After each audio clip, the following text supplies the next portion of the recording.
Welcome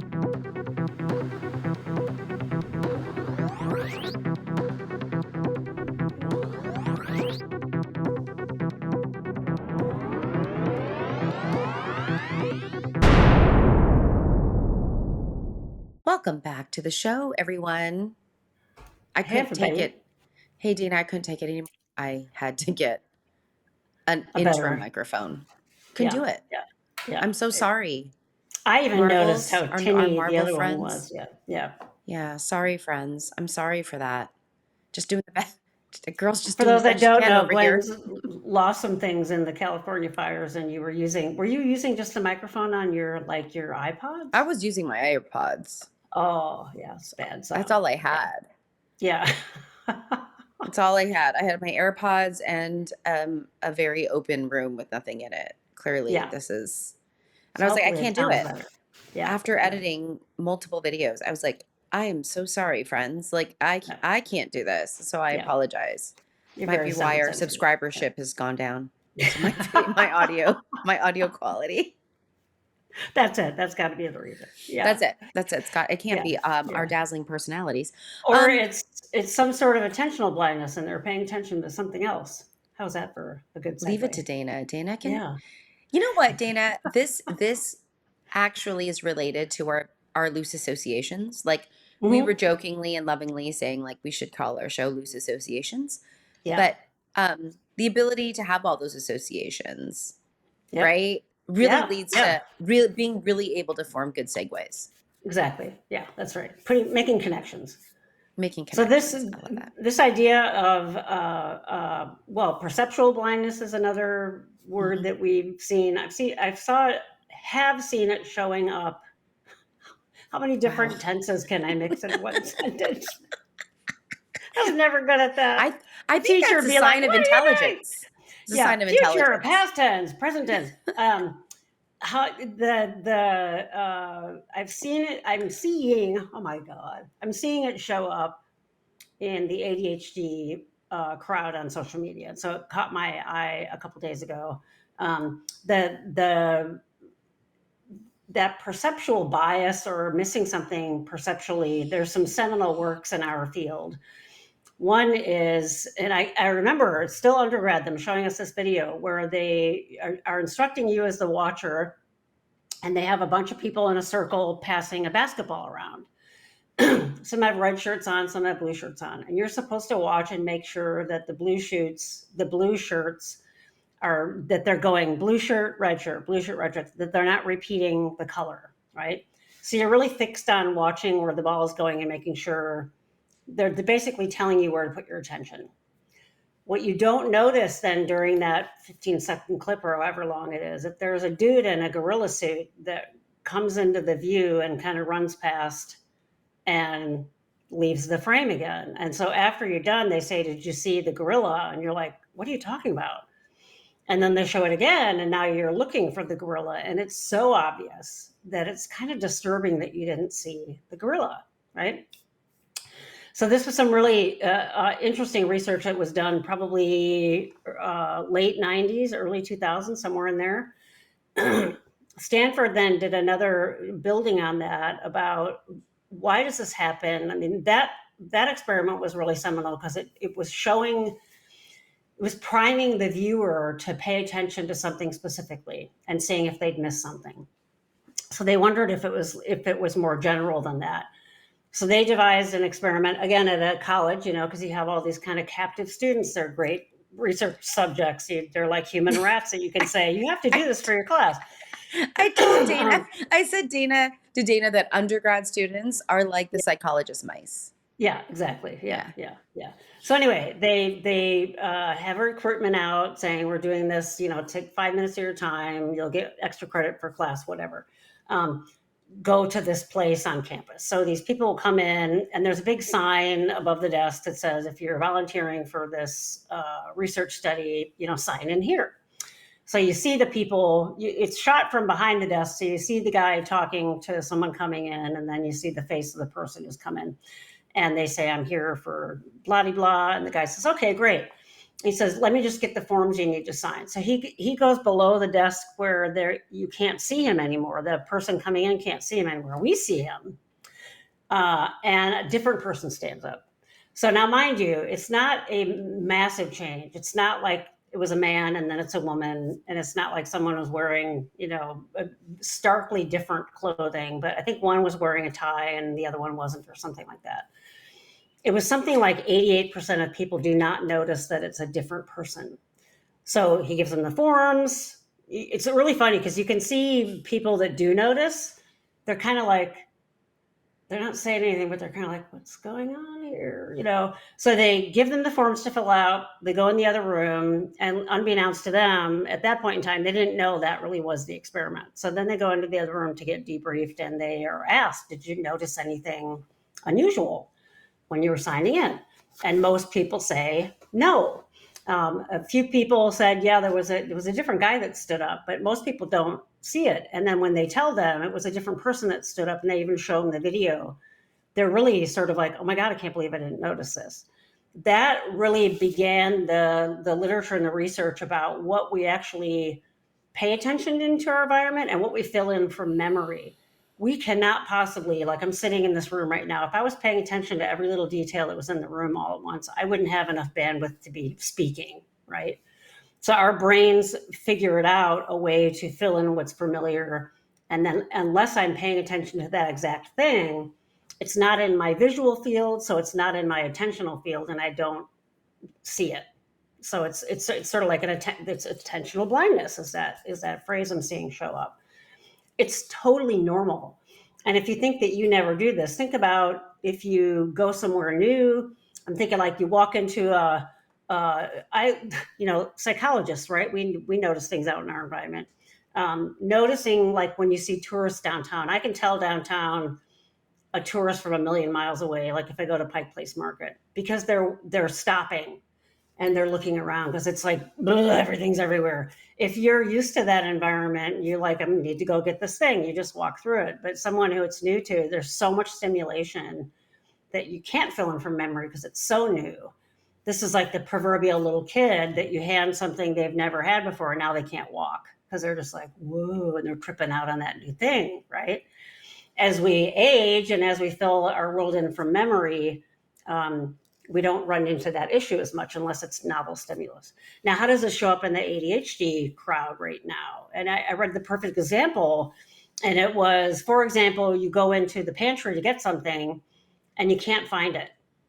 And then the other person comes and says, it's right here. Like it's like 3 feet, it's like 3 inches this way, but they couldn't see it because they're looking at this one sort of middle that they're paying attention to, and they can't see stuff around it, which is essentially that same thing. And then the family member or whoever is like, how did you not see that? Right? It really is a thing that we're seeing show up. It's an attention thing. So doesn't it kind of make sense that it would show up in an attention issue like ADHD, or if you happen to not be paying attention to a specific thing at any point in time? So you're blind to what's actually obviously there, like the gorilla, but it's normal for something like ADHD, right? Yeah. To me, it also, when I read that, I was like, oh my God, because I'm not ADHD. I'm continually looking for uh, ways to understand that lived experience better. And I was like, oh my God, yeah. So it must be so frustrating that if you're not paying attention to just that thing that's nuancedly different than what you're looking at, you miss it, right? And then I started to think about learning. And it's so much about making sure you get all those discrete things from the environment so you're learning. And if you happen to not be paying attention to that one thing, attentional things can hit autistics too. I can remember being in school and thinking like there was some secret that people weren't telling me. I wasn't in on the secret of learning, right? Yeah. Um, if you're just not paying attention to that one thing at that given point in time, you're going to miss it, right? I also thought about, I think I've mentioned on here before, my wife does instructional design for UW. And so a lot of it is, how do you design literally like a web page, a learning page, to make sure that it's accessible, but also to anybody? Is it so cluttered that no one can find anything? She'll continually have to remind me when I get frustrated on a website and I can't find something, and I'm looking and I'm looking, and she'll say, scroll to the bottom. Is it down at the bottom? And sometimes it is, but if it's not on that one screen, I don't think to look elsewhere, kind of like in the pantry. And Yeah. so I can overhear a conversation she's having with professors on designing their sites, and she'll say things like, try not to have too many pages people have to get through, and try not to have a lot of scrolling. And if it's a really imperative, like submit button, it has to be really, like we mentioned on that last episode, right there, right in front of you. But there's always going to be things normally that are outside your peer view that you're not going to pick up on. But I think it's a really huge issue for ADHD, and maybe it hasn't been defined that way because I'm seeing it show up on social media as like the lived experience. People are saying it's a revelation for them to learn about this. So I'm like, oh, okay, this would be a great topic for us to talk about. How do you then recognize that and try to pay attention to different things? That's the hard part, right? I mean, I think like that is the difficult piece because what we're talking about is conscious Mm-hmm. awareness.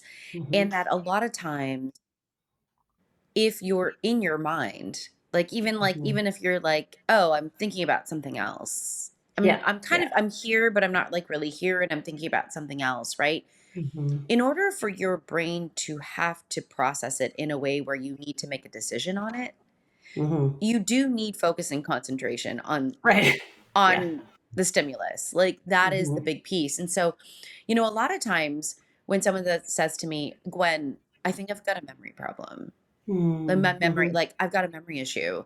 And I Mm-hmm. say to them, memory issues are actually quite rare. Like it's Yeah. not something that we really see. I mean, clearly like as people Dementia. age, right? Yeah. We Yeah. see that, but even age-related decline of Mm-hmm. memory, which is expected, isn't so big. Like, right? Mm-mm. Um and so I say to them, well, the first thing we need to ask is like, do you feel you actually attended to Mm-hmm. the stimulus to be able to do something with it, Right. potentially in working memory, right? If we Yeah. look at like Yeah. memory and processing, and we say, okay, so there's like this very quick memory, like, short term, Mhm, whatever. There's even mhm, something mhm. faster than that, really.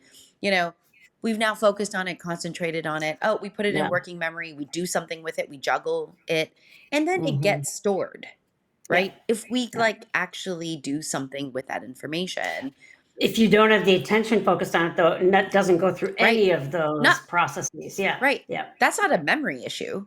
Right. It's an attention issue. It's an attention Yeah. issue, right? Yeah. And so I can see why, and I think inattentive ADHD in particular, Mm, mm, you're mhm. distracted by internal things, not usually Yeah. external. Like there are things, Right. I always call it like the hidden ADHD because on the Mm. surface, inattentive, like inattentive ADHDers, they look like they're paying attention. They're there. Yeah. They're not jumping out of their seats. They're Right. not Right. speaking out of turn usually, right? Yeah. But they are not there. Yeah. Like their Yeah. minds are not are not there, Now, which I know is right. different. Yeah. That's Yeah. different than what we're talking about, but I can see how it's all kind of related Yeah, to no, I was going this. to say what you mentioned is actually really important because the inattention, paying attention to something else can be internal, but it can be just about anything Mhm. internal. It doesn't mean Mhm. I'm having this whole daydream about this other thing. It might be that I always get frustrated trying to learn how to write an essay. And so Mhm. as soon as I know I have to write an essay, I'm distracted by my own frustration, Yeah. right? Yep. Versus if someone says to me, here are the 3 steps to write this paragraph. And now all of a sudden, oh, if I can do that and I have these 3 steps to write this paragraph, now you're giving me instructions and I'm going to follow those 3. And lo and behold, I wrote a paragraph. Yeah. Now maybe I don't get frustrated every time. And now I've gotten in the cracks, if you will, of learning for that person. So it's so important for us to hear what's going on, like from that kid or that adult. What do you think right then when you couldn't pay attention to this other thing? What were you thinking? And how often times does that happen? It's more like, pay attention. Come on, stop daydreaming. It's not like, what were you thinking right then? What Yeah. were you experiencing right then? Well, the teacher said we have to write an essay and I immediately got anxious and now I'm thinking about, oh crap, is this going to have to be something we read in class and people are going to laugh at me, or I don't know how to approach this. I don't know how to disarticulate it. I'm terrible at this. All those kinds of things can be forms of distraction, right? And Yeah. blocks, right? Yeah. So that it becomes really complex really quickly, right? Yeah, I mean, I like that, as usual, you and I are splitting hairs. And it's so funny Mm-hmm. because I heard someone on a different podcast. They were talking about nuances and they're like, we know nuances aren't like sexy out there. Oh, People want the big, like the right. big bam, Yep. kind of provocative statement, right? And I Right. was like, Right. Right. wow, then Dana and I are really anti-sexy, is all I'm gonna say. Mm-hmm. Because we like to swim in the nuances Mm-hmm. because the nuances actually are what's important, I Yeah. think, in our work. Yep. And that the person's lived experiences are really what we need to be paying attention to, Right. Right. more than Yeah. anything else. I love this kind of conversation about distractibility Mm-hmm. Mm-hmm. because That. right, which is Right. different. It's different than this kind of this inattentive blindness is like I'm Right. paying attention to something so much that the things outside of that scope or Yeah. field Like are flow ignored. when you're really focused on something in Right. ADHD would be a Right. version of that. Yeah. Right. So Yeah. I'm so stuck and that could be something in your mind. That Right. could be you being kind of engulfed by your emotional dysregulation. There, Right. there could be that and I can't see anything else. Right. Um I think oftentimes what this reminds me of or where I see this a lot in my practice is when this is more about cognitive decision making than about Mm. my attention to the environment. But it's like I'm so caught up on on doing this one thing that I forgot to step back and go, wait a minute, I've got choices. you know, I'm disempowering myself. I get it. wait, Yeah. Exactly. Yeah. Yeah. like it. I was working with a client on wanting to go to this family member's birthday party, but really despising going to birthday parties. I mean, Oh yeah. like it's just painful, Yeah. painful. Yeah. And then we were talking and talking, we were exploring as we usually do. And then I finally said to him, "You know you can leave early, right?" He was Yeah. like, "What?" I said, Uh, "You can leave the party early. There's nothing to say that you have to stay. Like, when do you mhm. think you have to stay?" And he's like, "Gosh, I mean, I always feel like I have to stay until like people either start to leave or the last person's left." And I'm Mhm, like, mhm, "No, mhm. You you could be can the be first the person to first leave. person." Right. Yeah. He was like, "Oh my god, I didn't Oh, even yeah. consider that." And then of course because this is a beautifully brilliant autistic mind said, Mm. "But then what are the social ramifications of leaving Yeah. early?" Right, And right, here we right. go Yeah, down yeah, another route. yeah. But he didn't even consider that, Yeah, right. Exactly. Yeah, right? it can keep you Like hidden from something else. Yeah, yeah. another client was like walking to his car from the office, blocks and blocks away because he'd parked farther away in order to like get more walking. So it was Yeah, brilliant, yeah. right? Yeah, yeah. He's 50 feet from his car and he realizes he still has the restroom key in his pocket. Oh. And he turns around and it's like, right?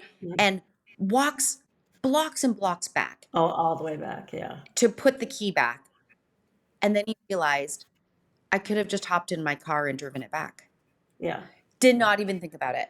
yeah, Like yeah, that was a thing. And I don't yeah. know if that necessarily falls under inattentional blindness or Mhm, perceptual mhm, blindness. mhm. It's funny because when you use It's the a word form of internal perceptual blindness though, right? It doesn't occur yes, to you those other, yeah, right. interesting.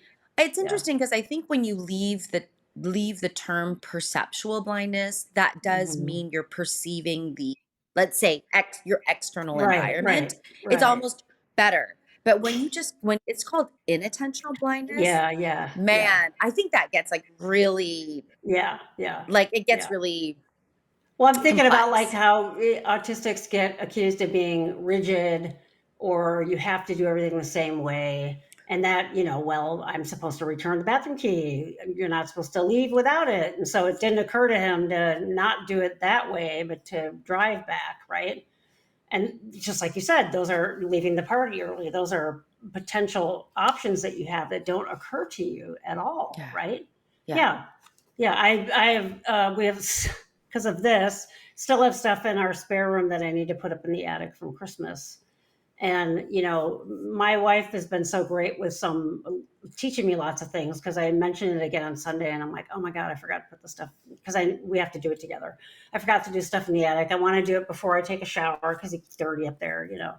And she just says, well, it's not going anywhere. It'll be there. It'll be there next week for us to do it. And I'm like, yeah. I could get all worked up about, oh crap, I didn't do it. I didn't do it. I didn't do it. Go down that rabbit hole of why didn't I do it? Why didn't I do it? Yeah. I'm lesser person because I didn't do it. And it's like, yeah, they're inanimate objects. They're not going to be moving between now and next weekend. It's Right. fine. Right. Yeah. So that sense of getting that calming from the environment, and that focus on something else, almost sometimes like you're a guy that had to go take the bathroom key back, to someone else in the moment saying, oh, it's fine. Let's just drive back. When you said that, it's so funny because what just popped into my mind. I'm like, if I get in the car with this bathroom key, it's proof further, like someone's watching, that I'm trying to steal the bathroom key. I'm really not. I'm going to go back. But for that moment, someone's going to think you're going really far with that key, and maybe I should just walk. So you're right. There's all this stuff internally that are pushes and pulls that you're having to fight against, that make you completely blind to other options. Yeah. Yeah. Yeah, and I mean, I think if we were to look at the letter of the definition, right? If we were to get Mhm. probably the cognitive aspects, the emotional Yeah, aspects may yeah, not yeah. be what the researchers No, it may had not be, in and yeah, mind, but maybe that right, but maybe that's why we're seeing the phrase show up as inattention blindness yes. rather than perceptual Yes. blindness. That Yes. that someone out there, probably the ADHD crowd, has modified the word to make it fit better, and it totally Yes. makes sense to me. Yeah. It that I mean that resonates in many, many ways Mhm. just based on the experiences of my clients and Mhm. Mhm. trying to pay attention to those things as well. Um, A lot of people have seen Inside Out. That the first one where I haven't seen the second one yet, but the first one where they have the memory that look like big bowling balls that are all stacked up. I imagine walking into the pantry, it's like that. And those are all attentional pieces. And if I'm only looking at that one ball, I'm not going to see one two balls over. If yeah. I've got all this other stuff distracting me internally, do you know what I mean? Oh So yeah. yeah, having a visual of that, and then if you can't find something, maybe saying to yourself, okay, I need a system to deal with this. I used to do that at the grocery store, where I'd want to find something and I'd look for it really fast, and then I wouldn't see it. And then part of me would get kind of excited because I'm like, if I take my time and use a system to find it, I bet they'll have it. And then I won't be disappointed. But it had to be a system. I have to start at the top and literally go through every. So I'm, in a way, I'm saying, I know I may have inattention blindness. I'm going to go up and down each row and see if I find it. You've But that's something that I compensated. had to figure out, right? That's sort of Yeah. it's an MO that I have now to do that. And now I just order Yeah. groceries, so I don't have to have Yeah. to deal with You that don't have at to deal with all. that. It's interesting because I've got multiple clients who are brilliant. Mm-hmm. I mean, and when I mean brilliant, it's like I can make the fastest connections between things. I mean, it's Mm-hmm. just like their brains are just awe inspiring to me. Mm-hmm. They try to go work at a store, Oh entry God. level Yeah. position, and they try to shelve things. This is what reminds me of that. And Dana, Oh they yeah. can't find where this one item goes. They can't Yeah. find the match. And I Oh. swear it's because they're like, they think it's here, right? They Yeah. think it's There's here, so much going on in there. Yeah. but Yeah. they don't see it two shelves up. Right. Exactly. And he said to me, it's completely, what's the word? Like it just like annihilating to the ego. Yeah. Yeah, you say Yeah. I'm smart, but I can't even put this thing on the shelf. I can't Oh, even find where totally. this goes. Right. This Right. type of Yeah. thing. Yeah. But this, I mean, that's also like this kind of idea of attention. Like, Yeah. how do Yeah. I pay attention? And I think in regards to attention, we don't talk about all the process of attention. Yeah. It's like parts of attention which are difficult: initiating attention, sustaining Mhm. attention, shifting attention, ending, terminating Yep. attention. Yep. We don't Yep. talk about how actually complex attention is, That's right. and that people can have a difficult time at some of those parts, one of those parts, and it's an intentional problem. Yeah. Exactly. Exactly. So, Yeah. Yeah. if you are friends, our Marvel friends, if you have an example that you'd like to Yeah. share of inattentional blindness or something along the lines that we're talking about here, Yeah. um, share it. Yeah. I'd love I to mean, hear it. Dana and I love, we Yeah. love, we love to hear all these things. But anyway, Yeah. all right, all y'all, be good to you and be good to others. We will catch you in the next episode. Bye, everybody.